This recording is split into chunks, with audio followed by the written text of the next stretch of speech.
Election की तारीखों का भी ऐलान नहीं हुआ, लेकिन इस बीच तमाम राजनीतिक दलों की जो सरगर्मी है वो काफी तेजी से देखी जा रही है। हर दल अपनी कई बड़े दावे वादे यहाँ पर करता हुआ नजर आ रहा है और इसके साथ ही सक्रियता भूमिका यहाँ पर देखी जा रही है। लेकिन इस बीच तमाम राजनीतिक दलों के साथ साथ बीजेपी भी कितनी सक्रिय यहाँ भूमिका निभा रही है, ये काफी महत्वपूर्ण है। और इसी बीच हमारे साथ बीजेपी से यहाँ पर शशि चांदना जी मौजूद हैं। मैम, सबसे पहले तो आपका बहुत स्वागत है। सीधा सवाल आपसे ये कि अब तक की क्या कुछ उपलब्धियां आपकी रही हैं? मैडम, आपका बहुत बहुत धन्यवाद। मैं शशि चांदना वार्ड 9 ई से हूँ। देखिए, एक तो हमारे यहाँ पे जो हमारे डिप्टी सीएम हैं वो मनीष जी हैं और हमें कोई भी फंड नहीं मिला। उसके बाद जब मैं पार्षद बन के आई तो मेरा सबसे पहले एक सपना था, यहाँ ढलाव घर है जिसके चारों तरफ कूड़ा रहता था और गाय वगैरह, और आने जाने वाले जो लोग ऑफिस जाते थे इतना मतलब स्मेल आती थी कि वो बहुत ज़्यादा। तो मुझे जब मैं चुनाव लड़ने जा रही थी तो लोगों ने मुझे एक पहला क्वेश्चन किया कि आप चुनाव लड़ के आएंगी तो क्या करेंगे। मैंने बोला कि मैं सबसे पहले इस खत्ते को ख़त्म करूंगी और इस खत्ते का कुछ न कुछ करूंगी, जो मैं जितना भी हो सके करूंगी। जब मैंने देखा कि यहाँ तो फंड की बड़ी कमी है, बहुत मुश्किल है, फिर भी मैं हारी नहीं, मैं आगे बढ़ती गई और मैंने अपने एमसीडी से जो हमारा कुछ पर्सनल फंड मिलता है उससे मैंने यहाँ पे कंपैक्टर मशीन लगाई है। अभी देखिए, आने जाने वाले लोग इतने खुश होते हैं, बिल्कुल भी उस पर कूड़ा नहीं है, कूड़ा खाद बनता है और लोग इतने खुश हैं। सबसे पहला मेरा ये था। दूसरा कि एक हमारे यहाँ पे हेडवेयर पार्क है, उसमें बहुत बड़ी जगह है, वो पार्क इतना मतलब डेवलप नहीं था। हमारे जो सांसद हैं गौतम गंभीर जी, हमें उनसे कई समय से अपने पहले वाले सांसद के अभी भी ये क्वेश्चन रखा था तो भी इस पार्क का सौंदर्यीकरण किया जाए। हमारे जो ये हमारा एमसीडी का ही पार्क है, हमारे सांसद गौतम जी ने उसका फंड दिया और आज वो पार्क इतना सौंदर्यीकरण बनेगा कि आने वाली जनरेशन इसको याद करेगी कि एक सांसद के द्वारा इतना अच्छा पार्क बनाया गया। उसके बाद जो हमारी ये सड़कें गलियां हैं तो इसका तो फंड मिला नहीं। हमने कई बार अपने दिल्ली सरकार से फंड के लिए हम सारे पार्षद उनके सचिवालय तक गए मगर हमें फंड बिल्कुल नहीं मिला। ये फंड की जो कमी है ये तमाम वार्डों में भी हमने जब नेटवर्क 10 की टीम पहुंची तो उस दौरान देखी गई। ये फंड की कमी आखिर आती क्यों है? क्योंकि जहां पर आम आदमी पार्टी के पार्षद हैं और वहां उनका कहना है कि तमाम फंड मिला है और अच्छा खासा विकास हुआ। फंड तो छोड़ो, उन्होंने हमारे लोगों की कमियां शुरू कर दी गिननी, ये काम नहीं हुआ। जब देखिए फंड होगा तो काम भी होगा ना, फिर भी हम लोग घबराए नहीं।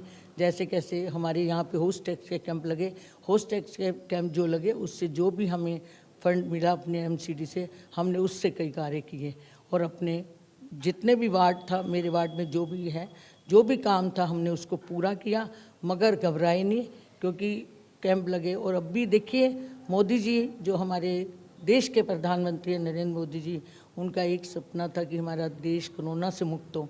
मेरे यहाँ पे नंबर 2 स्कूल है एमसीडी का, वहाँ पे 17 अप्रैल से वैक्सीन फ्री दी जा रही है। आम आदमी पार्टी का कहना है कि बीजेपी मुद्दा विहीन है और अभी इस वक्त उन्हें शराब के अलावा कुछ नहीं दिखाई दे रहा, इसी वजह से वो शराब का मुद्दा बनाकर आम आदमी पार्टी को बदनाम कर रही है।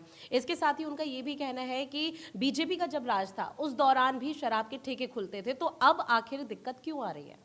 नहीं, ये गलत बात है। तब शराब के ठेके नहीं खुलते थे, खुले थे ना जो, अब पहले 250 ठेके थे, अब वो 850 ठेके खोल रहे हैं और घर घर में ठेका खुलेगा।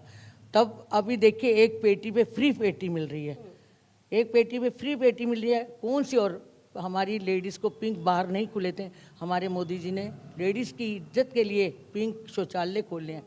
हमारे डिप्टी सीएम ये चाहते हैं कि पिंक बाहर खुले। यहाँ पे उन्होंने को चाहिए था पहले लेडीज़ से मीटिंग करते, उनके सुझाव लेते। आपने बच्चे की आयु भी 25 से 21 वर्ष कर दी। बच्चे का कैरियर बनाने का समय है और बच्चा वो शराब के ठेके में जाएगा। हमारे साथ युवा नेता भी मौजूद हैं। सर, आजकल जो सबसे ज्यादा देखा जा रहा है युवाओं का जो बोलबाला है वो राजनीति में है, इसकी वजह आप क्या देखते हैं? नमस्कार, मैं अमन चांदना।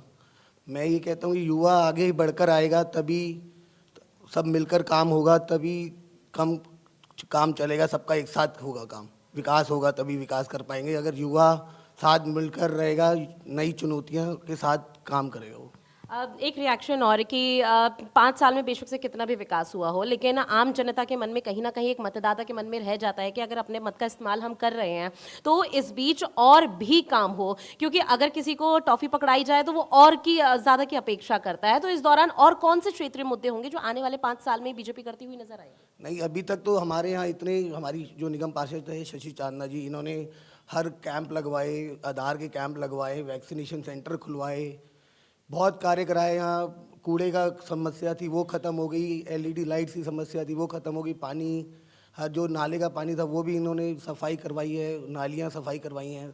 बड़ा मिलजुल कर इन्होंने बहुत काम करे, बहुत सहायता के साथ इन्होंने मंडावली क्षेत्र का बहुत विकास कराया है। बिल्कुल, तो विकास की बयार मंडावली क्षेत्र में बही है और इस दौरान कई तरह के दावे वादे तो किए गए, लेकिन इस बीच जो विपक्षी दल है यहाँ पर, चाहे कोई भी राजनीतिक दल हो, उनकी तरफ से भी कई तरह के दावे वादे किए गए, लेकिन आम आदमी पार्टी का जो शराब नीति वाला मुद्दा है वो सबसे ज्यादा हाईलाइट हो रहा है। और ऐसे में आम आदमी पार्टी का फिलहाल ये कहना है कि बीजेपी मुद्दा विहीन हो चुकी है, उनके पास कोई मुद्दा नहीं है, इसलिए शराब नीति को उठा रही है, लेकिन बीजेपी उसका जवाब देती हुई अब नजर आ रही है। अब आने वाले एमसीडी इलेक्शन कितने चुनौतीपूर्ण होंगे, किस तरह से यहाँ पर मुद्दों को उठाया जाएगा, ये वाकई में देखना काफी दिलचस्प होगा, क्योंकि 2022 का जो एमसीडी इलेक्शन है वाकई में काफी महत्वपूर्ण है। फिलहाल के लिए इतना ही। आप बने रहिए नेटवर्क 10 के साथ। जय हिंद।